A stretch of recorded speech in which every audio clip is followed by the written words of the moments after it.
Ano ba to? Bakit nasira itong timbangan? Oy! Bakit nasira itong timbangan? Anong nangyari rito? Laki ng problema mo, pa. Laki ng problema mo. Ang laki ng problema ko, bakit? Tingnan mo tong Fujisan. Ba't may timbangan kang bago dyan? Ayan, quality yan O pa. kaya nga, quality. Tapos, Tapos, syempre pang matagalan. ang Ayan, matagalan to, itong timbangan na to, Fujisan. yes, pang matagalan yan, guys. Grabe, naka-Fujisan ka.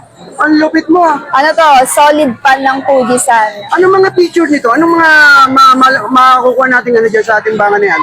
Syempre quality. Tapos Quality, kita number nyo one, naman, quality. oh. Okay, napakaganda. Yes. Okay, good. Tapos ano pa? Bukod doon, matibay? Yes, matibay. Eh, paano itong timbangan na sira na to?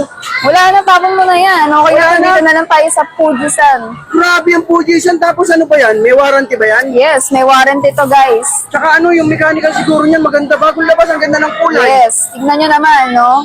Tsaka bagay na bagay sa suot mo. Siyempre naman, girl. Fujisan yan eh. Fujisan, so Fujisan, sana naman. Yes. Ano pa hinihintay niyo, Fujisan? Fujisan, saka lang. Tara, let's go.